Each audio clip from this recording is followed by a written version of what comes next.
History of MMM, how it all began. Starting up of MMM, in 1989, Moscow Executive Committee in Leninsky district registered MMM as a cooperative society. It is in Russia. A few words about the leader. The MMM Cooperative Society was founded by Sergei Mavrodi and was one of the leading computer equipment distributors in Russia.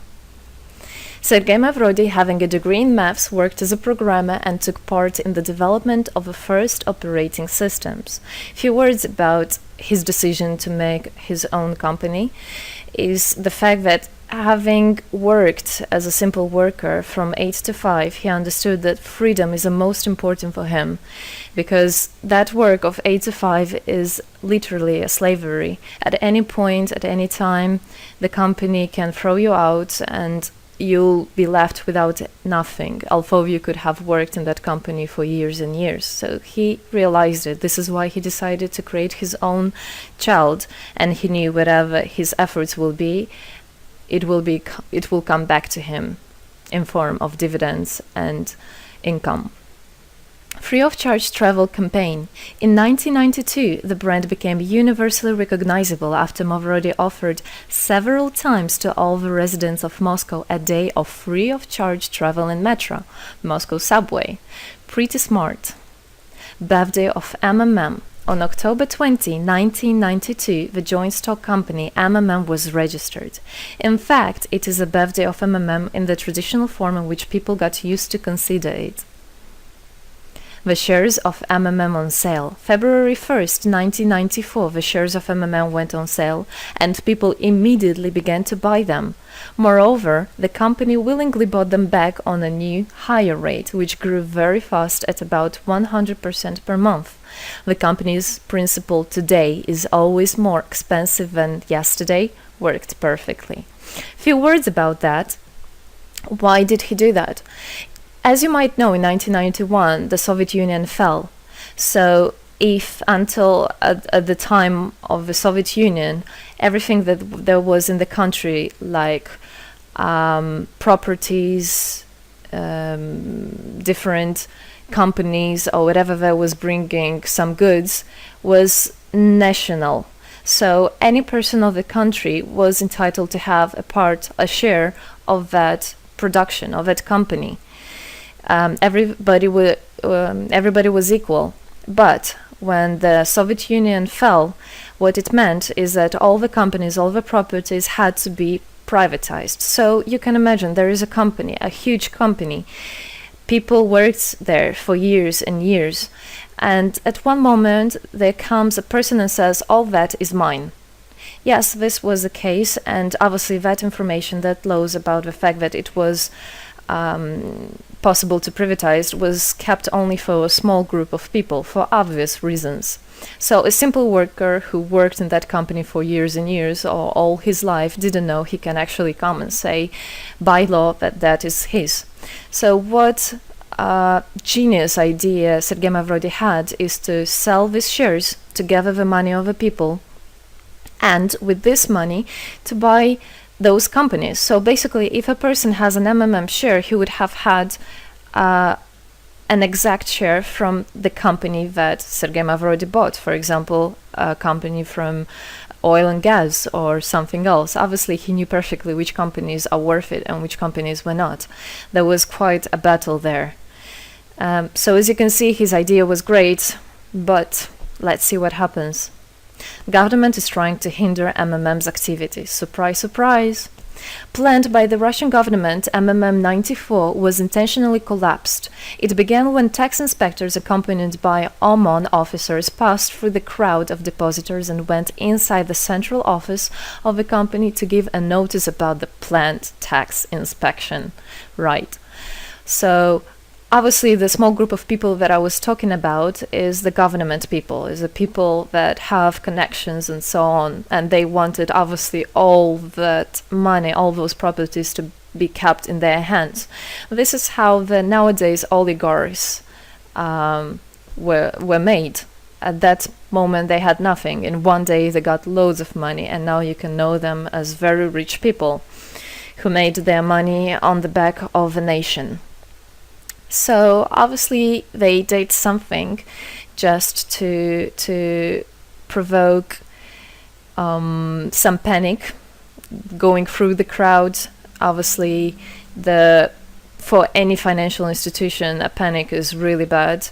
As I remind you, at that time, MMM was selling shares, was a share stock company, let's say. Mavrody's arrest. Sergei Mavrody was arrested on tax evasion charge. Really lame excuse. It wasn't at all like that. What happened, even the person that was in charge with giving the arrest, he told him that there was no other option for them. They had to do something, even though it was illegal what they were doing, but they had to do it as they were afraid of him. Because, as he said, another 2-3 months and in whole Russia there would be no government, no banks, nobody, only Sergei Mavrody, that who holds the money nowadays. This is in charge. So he was arrested, and his arrest was broadcasted live on all TV channels, obviously to show off more, to show people how bad he is, and actually the government didn't do anything wrong. On the same day, there was a storm of the central office of MMM. The company was prescribed to recover 49.9 billion rubles to the budget. Huge money. The question about the money in MMM 94 is open, as no one still can give an answer where it is. The authorities simply turned a blind eye to it, although hundreds of eyewitnesses are ready to confirm, even under oath in court, that they saw 17 trucks take out cash through the back door.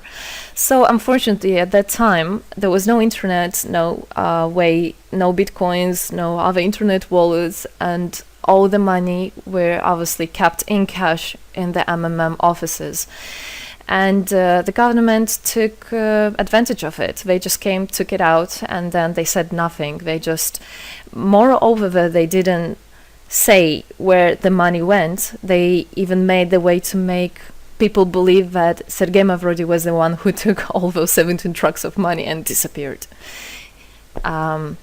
But obviously it wasn't the case. It was a simply lame excuse. Demonstrations against state authorities. August 1994. Thousands of MMM depositors affected by the artificial collapse of the pyramid protested and demanded to set Mavrody free. Actually, Mavrody could have used his powers and do huge, bigger protests, but he decided not to do that, as that would made as obvious a different protests of this type. Could be people injured or even killed, so he decided not to use people in this purpose. It was very noble from him to do that. MMM leader became a deputy. However, he found a way to get out of the prison. Being imprisoned, Sergei Mavrody had managed to register as a candidate for a deputy of the State Duma and was released from prison. He won the elections by a landslide and became the deputy of the State Duma of the first convocation.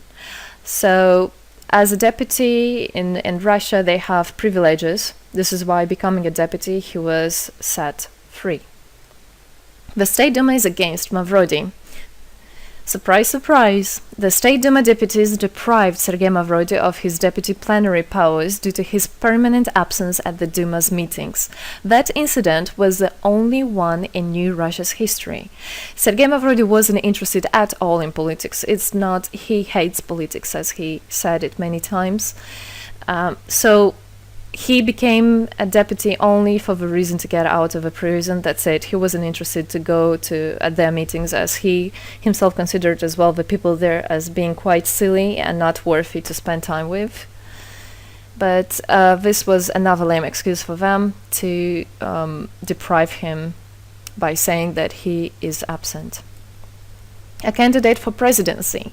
The Central Election Commission registered the authorized representatives of the initiative group that had nominated Mavrody as a candidate for the president of Russia, but subsequently rejected a significant part of the signatures in the support of a candidate, and his registration was renounced.